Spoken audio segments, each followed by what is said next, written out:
Good morning, everyone. Thank you for joining today's EAC webinar. This is Cassie Stumo. I am the marketing specialist here at EAC. We will begin today's session with an introduction of EAC, and then Bill Schlund, our technical account manager, will be talking to us today on breaking down barriers in product development and operations. A recording of the session will be sent to everyone later today, pending any technical difficulties. So please feel free to submit any questions in the chat as we go, and we will answer them after the presentation. For those of you who do not know who we are, I'll start off with a quick intro. Our mission is to transform the way companies design, manufacture, connect to, and service their products. We are a solutions provider for PTC, offering our customers products such as service lifecycle management software that helps you create and manage service documentation, product data management software like Windchill and ThingWorx Navigate, which helps you manage internal product data.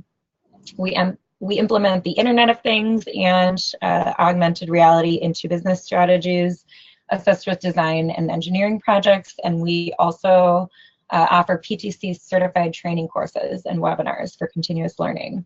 We're also a commercial reseller for Formlabs 3D printers, so we really have a variety of tools to help your organization save time and money. So please keep us in mind when it comes to your product development needs.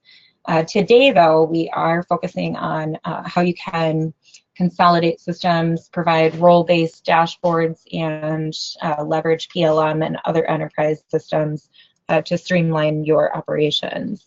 So I'm going to go ahead and let Bill take over. All right, thanks, Cassie. I'm keeping this slide up just for a second because this is really important in our mission statement where we talk about transforming the way the companies design, manufacture, connect to, and service. I'm actually going to go through all four of those today in this presentation, so you're going to be able to see how we deliver on this type of mission. So in addition to these news clips, there are other costs that reduce profits that never really make it to the headlines. Things like scrap from producing things to using the wrong specs. There can be quality issues. There can be costs due to long ramp-up times to get manufacturing efficient for production. Designing the best product isn't always enough. To gain market share, you need to launch without delays, but there's many challenges. Serial processes can delay product launches. Lack of digital verification can add rework and delays. Siloed departments and systems can waste time by duplicating or recreating data. Issues like shutdowns on the production floor can cost a lot of money. In fact, a single issue and a shutdown can cost more money than the solution to fix it. You can have disconnected or duplicated data and processes that can create quality risks. And if you have an innovative product, something that needs to go to the market first, that can include complexities that create challenges with your current tools and solutions. With increased visibility, engineering and manufacturing can work concurrently to close this gap that exists between them, helping to save money, reduce costs, improve quality, and to get to market faster.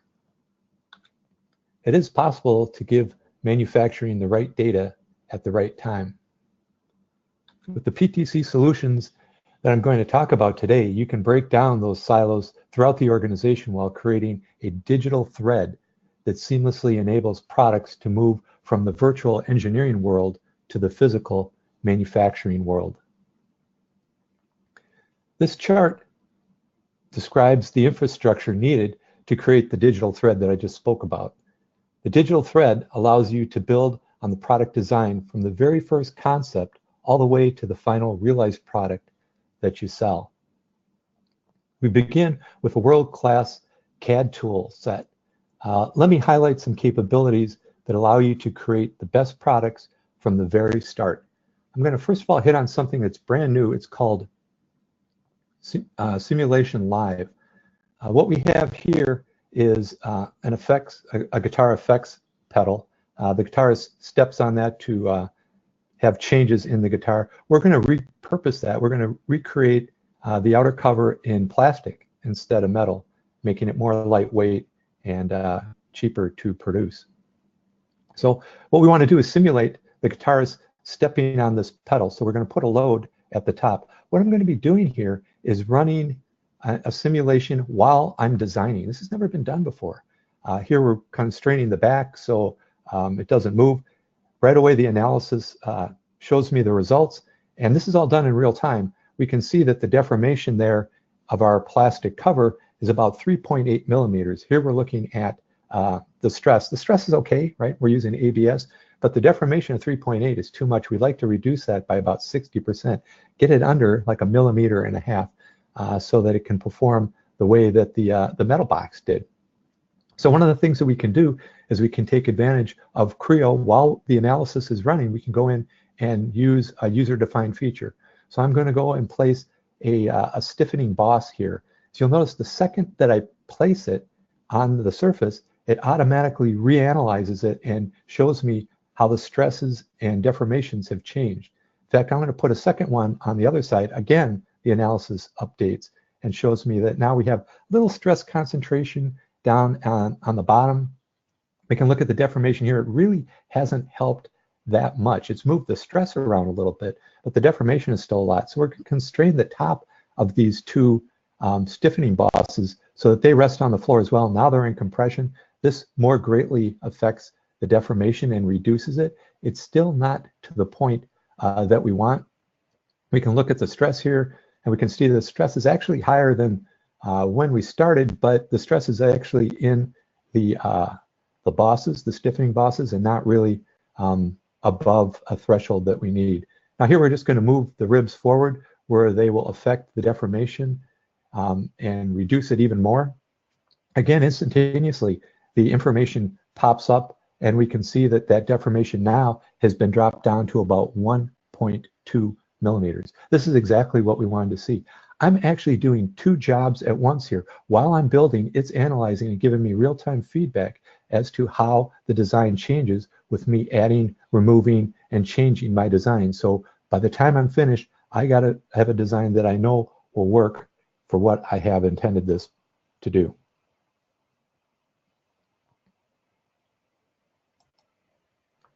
Another thing that we can talk about are some capabilities in topology optimization and computational fluid studies.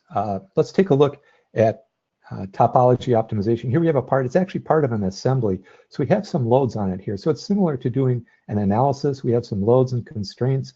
We're actually going to pick different areas of the part and say, do not change these areas. These need to stay the same. But the rest of it, remove as much material as possible, make the part as light as possible, but still adhere to the structural integrity that we need with minimum displacement and stress levels. So here it runs through that analysis. It's like taking a chisel or a Dremel tool to your part. It removes all the material that it can while still supporting the minimum requirements that you have for deflection and stress. Here we can see the deformation of the model. Again, it's magnified. You can see the areas in red have not been changed because those were keep out areas. The nice thing that Creo does at this point is that it takes those removal areas and creates them as freestyle surfaces. Why this is good is that we can go in now and change these surfaces if we don't like the way that they're displayed. So here we have a real close area, real thin wall. So I'm just going to move this up. As long as I'm removing less material than before, I'm not affecting the outcome of the analysis. Here there's an empty or blind pocket. I'm just going to delete the whole thing. Now that I've made some simple modifications, I can just say solidify the part. Anytime I want, I can go back, redefine those surfaces, move them around. As you can see, the part is dramatically different than what we started out with. Another thing that we can talk about with analysis and creating the correct parts the right way is computational fluid dynamics. Here, we're closing off the back surface of this power supply, and then it knows the difference between the solid parts and the void that's in there. We fill that with a fluid. In this case, we're going to fill it with air, and we specify a movement of that air and a temperature. It can look at our power supply. Then we can show us flow lines, streamlines, particle lines, even do thermal calculations as to how the air is removing the heat in our power supply.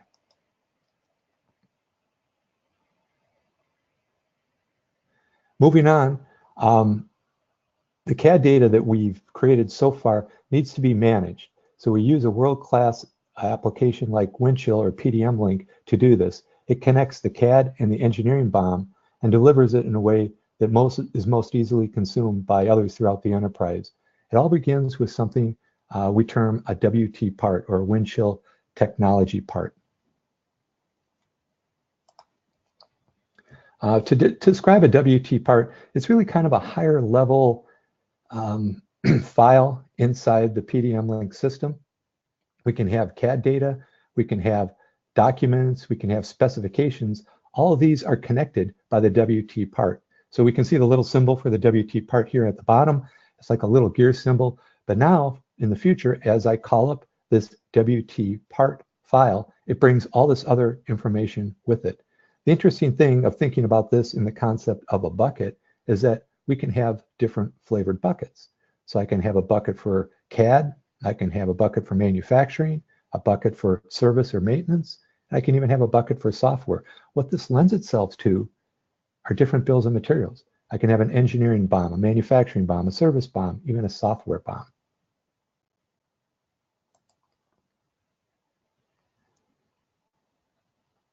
The engineering BOM can be transformed to an associative service and manufacturing BOM. I wanted to highlight that for you. Let's first take a look at the WT part inside of PDM Link. Here we have an example of a power supply. Here we have the list of the components over here. We can see the power supply on the right side again. If I pick on the fan, it highlights it over in the model tree. If I pick over here, it highlights the grill. So kind of this cross representation and highlighting. We're actually going to see this later on in my presentation as well. One of the things that you might notice as I'm coming down here is that over here where the screws are, it's saying do not use. All right, so what does that mean? Does it mean we're having a fight with the supplier? Our contract ran out, they went out of business? I don't really care. What I need is the ability to find an alternate part. So all I'm going to do is select on these screws, right mouse button, and because I'm using WT parts, I can say, let's replace this with an alternate part. Not that though.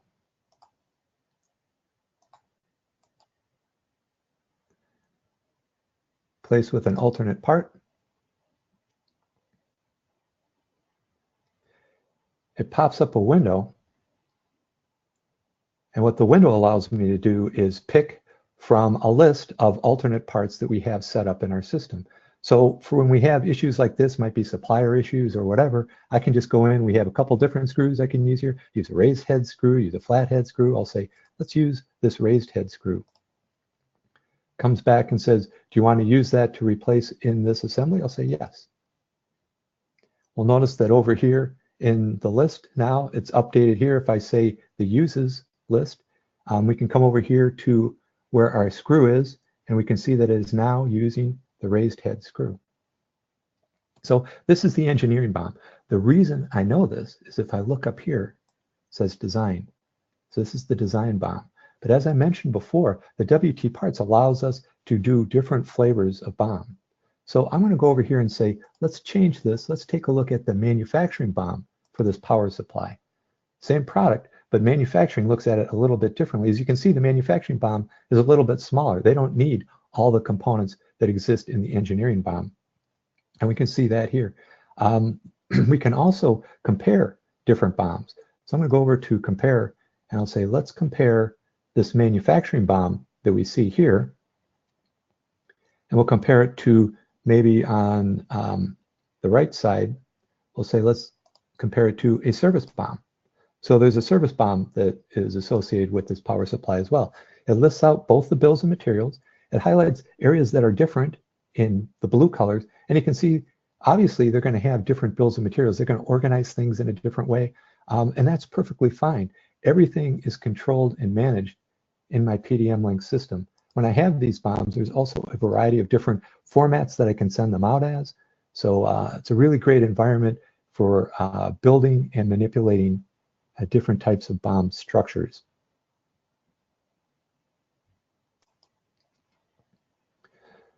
So moving on a little bit, creating that manufacturing BOM is actually really easy. I wanted to show you an example of doing that. I'm going to pop up a little movie here. Here we see our engineering BOM. Now I'm in what's called sort of the transform tool. But what I do is I'm going to pick on the top level node of our engineering BOM, and I'm going to say, let's make that a manufacturing version. We can make it a brand new part, or in this case, I'm just saying, let's use the existing name. We're flavoring it for manufacturing. And then I create that. So it creates, over on the right side is where we're going to see our manufacturing BOM. Right now, it's just a top level node, just a top level representation. And now I can start bringing over the components that I need. It's very simple. I can just go over, pick on a component. You see it highlighted down here in blue on the bottom. I right mouse button click on it, and I say, let's copy that component. So I say copy, and I just go over to the right side to the manufacturing BOM and say paste. I paste it. I can either paste it as a new part, give it a new name, or I can just say regular paste and just keep it as the same component. So now our manufacturing BOM has at least one component in it. We can visualize that and take a look at it. Again, on the left side, we see the engineering BOM. On the right side, when we refresh this, we'll see our manufacturing BOM, which is at this point just made up of a single component, which would be the frame of the part. Now, what's easier than copy and paste is just drag and drop. So I'm going to go over and select the front grille of this power supply, and I'm just going to take it and just drag it over into the manufacturing side. It automatically gets added. We'll see it down here below on the manufacturing visualization BOM. And it's as simple as drag and drop. Now, one of the things in the manufacturing world is I might have other components or other structures in the manufacturing BOM that don't exist in the engineering BOM. For instance, I might have a hardware kit, or I might have a bracket kit. So that's what I'm doing here is I'm going to say, let's create a couple of new parts in my engineering BOM that don't exist, or in my manufacturing BOM that don't exist in the engineering BOM. So when I create those two parts, it adds them to the manufacturing BOM. We see them added here. You notice that it puts little triangles next to them right here. What that means is there isn't an exact representation of those two parts in the engineering BOM. And of course there's not, I just made them up. But the thing is that now I can populate these with information that I need to fulfill these kits. So again, using the simple drag and drop, I'm just going to go in, grab the hardware, and drag and drop it into the hardware kit. As we can see, all the hardware is added here to our manufacturing BOM, and then down below, we also see graphically, we can see the hardware being added as well. So that's how easy it is to create a manufacturing bill of material. The exact same process is true if we wanted to create a service bill of material. Speaking of services, I wanted to highlight another application that we have called Creo Illustrate. Creo Illustrate allows us to manipulate the engineering BOM here in this environment while I'm using this. So the whole purpose of Creo Illustrate is to generate a lot of figures or representations. So here I can say, you know, here's our industrial drill that we have here. And I'm going to say we can create a variety of different representations that could be used in user manuals, in tech manuals, marketing brochures. Here we have representation, a little cutaway. We can also create movies. So here is maybe something for a user. We could create this animation. The animations can be replayed, or they can actually be used in a augmented reality experience. So this not only makes line art like we see here, but it also creates animations that can be leveraged in augmented reality or put on a website or even on the shop floor to help describe an assembly step. Now, one of the things we're going to look over here at the model tree, we can see all the components that make up our drill. I also have something here called a muffler kit. I created this the same way as we saw over in PDM Link, where I just drag and drop parts into an empty part I made called a muffler kit. We can see it highlighted here. I'm going to do this again just to show you how easy it is to do this in Illustrate. I'm going to make an assembly step. So we can create different kits for service, for maintenance. In this case, I'm going to do an assembly step, and then maybe that could be used for shop floor. So I'm going to say, let's edit this structure.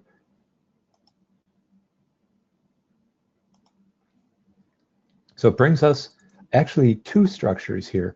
We see one on the left and the one on the right.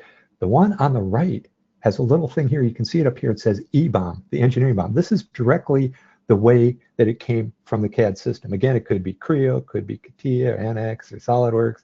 Doesn't really matter. But the thing is that these are the order of the parts, and these are the order in which they were created and assembled by the engineering group.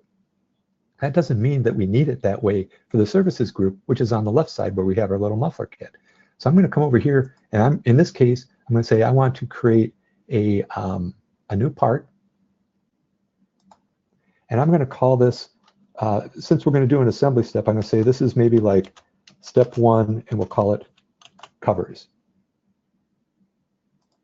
So it creates that assembly step. You'll notice that it's empty right now. But now I can go and start to populate it. So I go over here to the engineering BOM, and since this is an assembly step that's going to assemble these covers on here, I want to put together all the components that I will need to do this assembly step.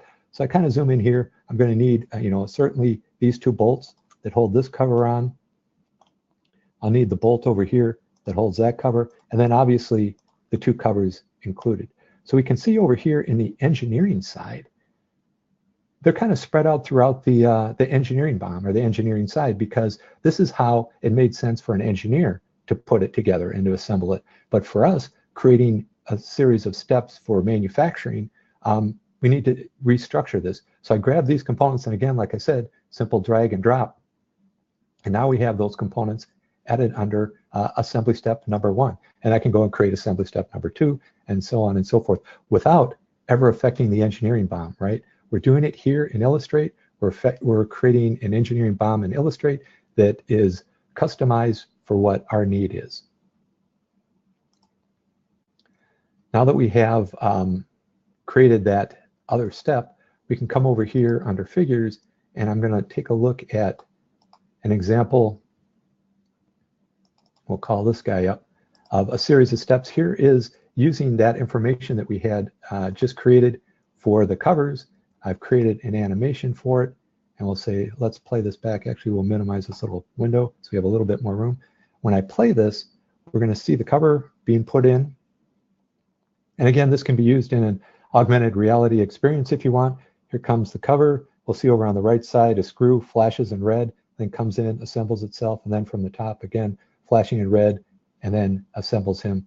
And then again, we can have the next step over to put this cover in. But it's very easy for us to create animations, to create the line art that we saw before, and use those in a variety of different areas and leverage them elsewhere in the enterprise. So moving on, I'm going to talk a little bit about manufacturing. Now, traditionally, when we talked about manufacturing, it always was, 2.5 to 5 axis milling. It was drilling. It was bending, forming. Nowadays, with the advent of 3D printing, we kind of distinguish between the types of manufacturing. We have additive manufacturing, which is going to a 3D printer, and then we also have subtractive manufacturing, which is the traditional manufacturing that we're used to seeing. So I'm going to talk a little bit about some of the tools in the digital thread that help us in the manufacturing end. We saw the manufacturing bill. Here is a new module from a company called ModuleWorks that's built into Creo. This is really good for high-speed machining, kind of one-off machining, works really well for the mold industry. Here we see a roughing pass, a secondary pass, kind of a finishing pass. And again, it also will create and represent material removal. So we'll be able to see the material being removed.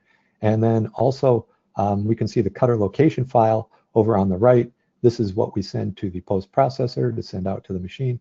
But again, we have the traditional machining capabilities that were inside of Creo, and then we have this additional one. Now we can talk about 3D printing. Here I'm placing a component on the tray, and I'm going to pattern that component. Once it's patterned, I'm going to say optimize the positioning of the components on that. Creo talks directly to Stratasys 3D systems and materialized printers. Once I have these placed, I'll say, let's put in the supports. We can see the support structure here. Cassie also mentioned earlier that we work with Formlabs. Formlabs has the Form 2 printer, a very inexpensive 3D printer. Here we're saying place the part in that particular printer. It orients it for us automatically, and then we can say create the support structure for that particular component. It creates the support structure for us. We can see our component. We can actually move it around in the tray. We can add other components. We can rotate that component. And when we're finished, all we do is pick the button to print it out, and we wait for the 3D printer to produce our part for us. So 3D printing is a little bit different, obviously, than the traditional manufacturing processes. So the next thing that I want to talk about is we move into role-based apps. So here we're going to start to talk about things. We're going to leverage ThingWorx.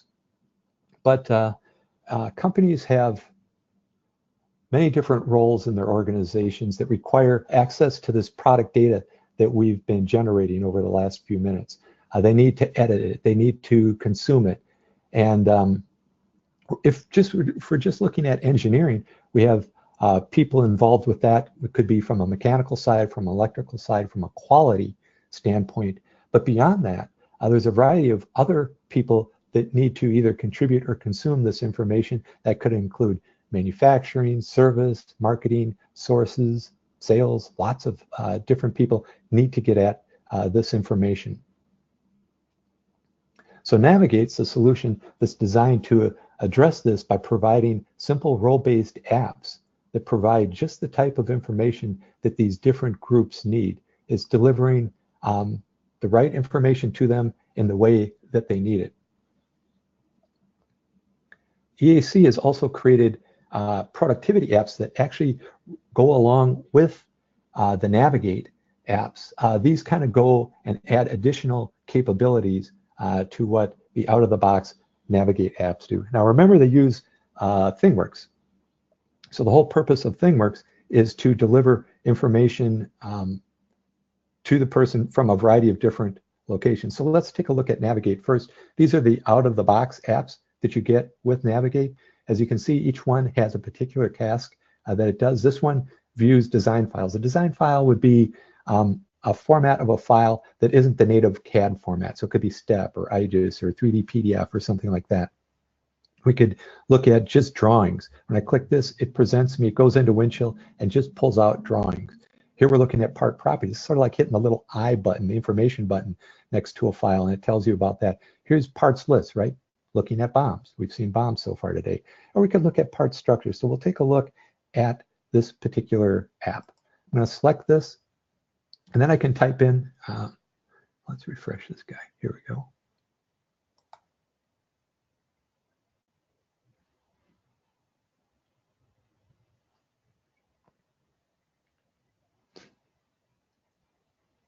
In this particular case, I can go in and we'll say, let's take a look at this little gear shaft. So I'll select on him. And what we're going to see is, if for any of you guys that are familiar with PDM Link, we're going to see that ThingWorx is actually going into PDM Link and showing us different aspects of this part using different ways of getting at it in PDM Link. Instead of me having to go to different pages and different tabs to get information, I get it all together on one page here. Remember I talked to you earlier about the cross-highlighting. This is exactly that. The reason we're seeing this here is because it's using PDM Link. It's just going into PDM Link, and these two windows down here on the bottom are just what we saw before when I was in PDM Link, because I am in PDM Link right now. But also when I select on a component, it's showing me that component up here. I can click the hyperlink and go directly to that part.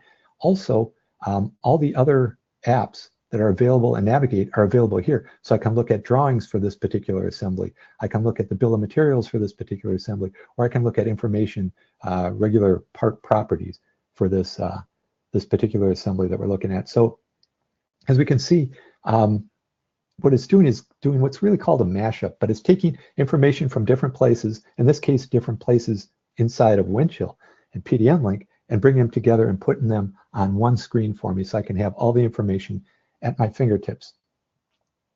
Now, I mentioned before about the apps that EAC has created. Let's take a look at those. So we have a quick search app, allows us to search for components, give us information and file formats of those. We have the quick access app. We got BOM reports, part associate. Let's look at this quick access because this one's a little bit different. So I select on this app and I'm going to say, let's grab a component. We pick its name, we'll say search for it. So here's an assembly.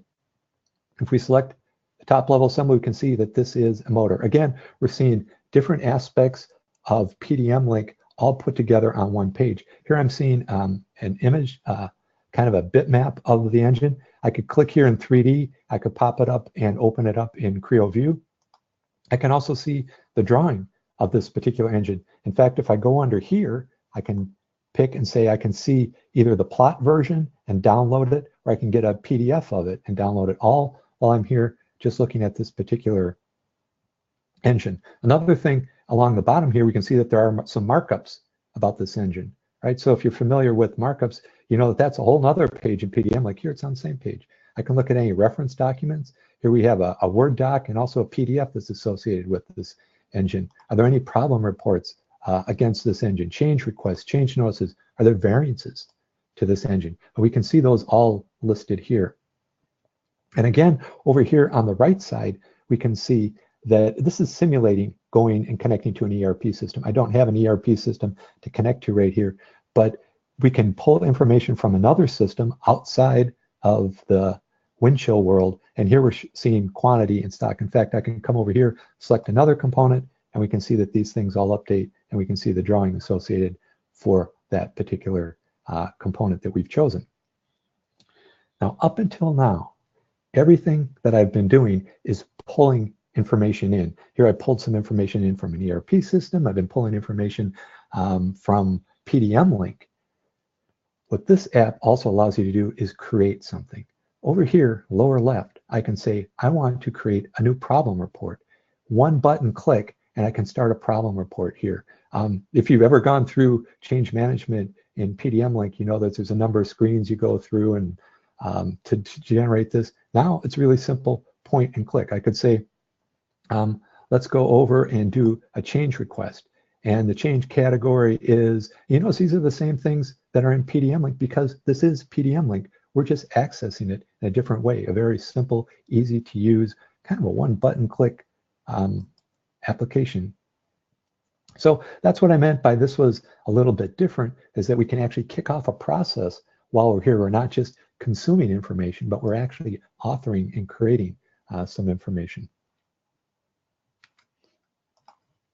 So let's minimize our navigate here.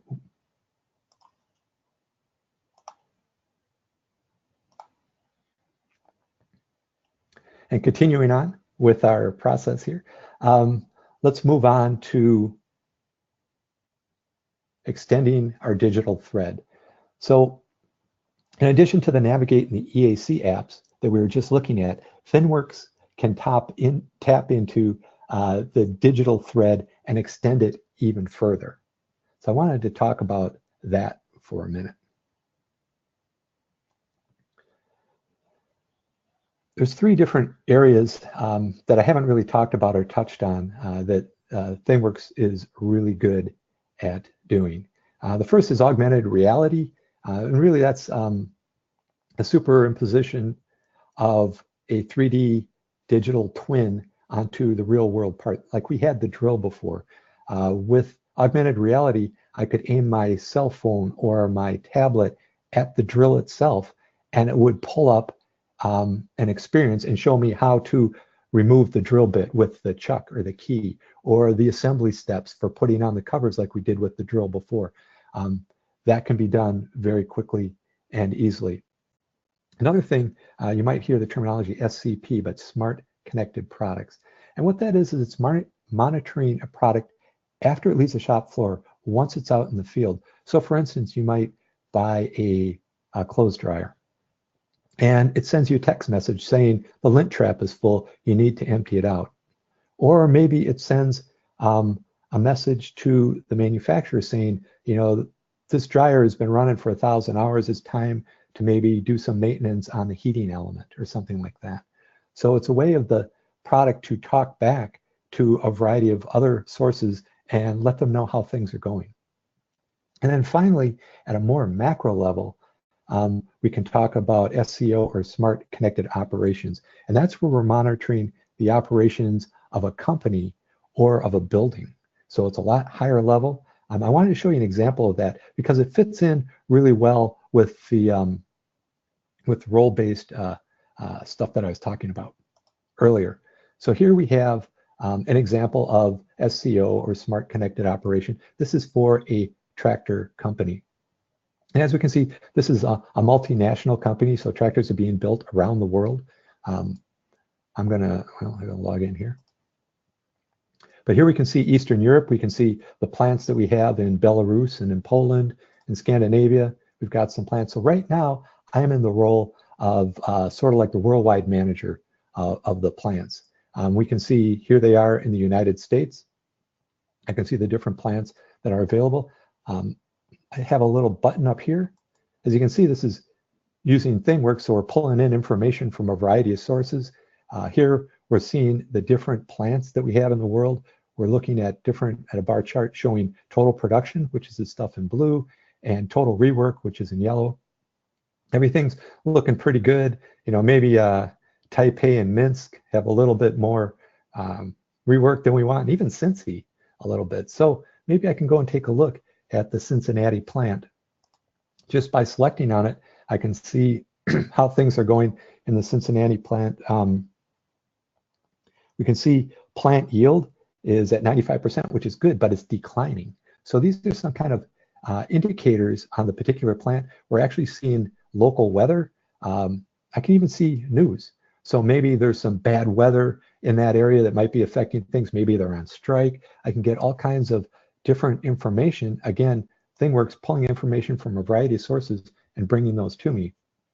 Now, one of the things I want to do is maybe talk to the plant manager. So for Cincinnati, we can see that it's right here. It's Bridget Jackson. So I could just go and say, I want to send her either a voicemail or send her a text as to, you know, hey, what's up with the lower trending of the yields. Another thing then, if I'm Bridget, I'm going to switch roles right now. Now I need to look at things at a little bit more of a micro level, just concerning my particular plant. So I could go over and say, let's look at the KPIs, the key performance indicators of this plant. And we can see 6 of them across the top here: availability, performance, quality, equipment efficiency, true efficiency, so on and so forth. We can see that they're in different colors. Those different colors are represented here in the flow lines as well along here. Now I can look at this for these key performance indicators for a particular day. And we can see over here at 9 o'clock in the morning, and we can see the numbers changing at 10, at 11. So I have my pulse on exactly how these key performance indicators pertain to the plant that I'm working. I can look at those indicators over the last week, or over the last month, or even over the last quarter. One of the things we can see over here is reasons for scrap. One of the big reasons is right here, bent fenders. So I'm making fenders and I'm bending them. So there's some issues with that. I might need to look into that further. There's some things I can look at as a plant manager from the standpoint of maintenance. So what kind of maintenance things were done and how long did they take? So if we have to take a line down to do some maintenance, I can see that right away, and I can see which things are impacting the performance of my plant that I'm working with here. There's actually even a community blog. I could get on here and chat with people saying, you know, hey, what's up with bending all the fenders or whatever's going on. Another thing that we can do is take a look at the schedule. Now the plant has a number of different lines. So here's this first assembly line. We can see which jobs are running, which ones are completed, which ones are on hold. I could go over here and say, let's look at the cab line that's doing the cabs for our tractors. And we can see how things are going with that. We'll go over and take a look at engines. The point is that I can see exactly what's going in and on with my plant. And I can get real-time information because ThingWorx is pulling information from machines, from other systems, and delivering them to me so I can make the right decisions and put resources where they're needed most. So with that, we'll minimize this. I guess in summation, we've kind of followed this digital thread and seen how it breaks through the traditional barriers between production and operations. It allows for like the delivery of accurate and connected information to all corners of the enterprise. It comes in a format that best meets the needs of its consumer so that the decisions that are made are the best that they can be. That's really kind of the end of the presentation as it stands. And at this point, what I'm going to do is turn it back to Cassie for any questions or comments. I'm not seeing any questions in the queue, so we will wrap it up. Thank you so much for that presentation, Bill. And thank you so much for joining us on today's webinar. You'll be receiving a replay shortly, so please reach out to us if you have any questions, and watch out for future webinars, which you can find on eacpds.com/events. Have a great rest of your day.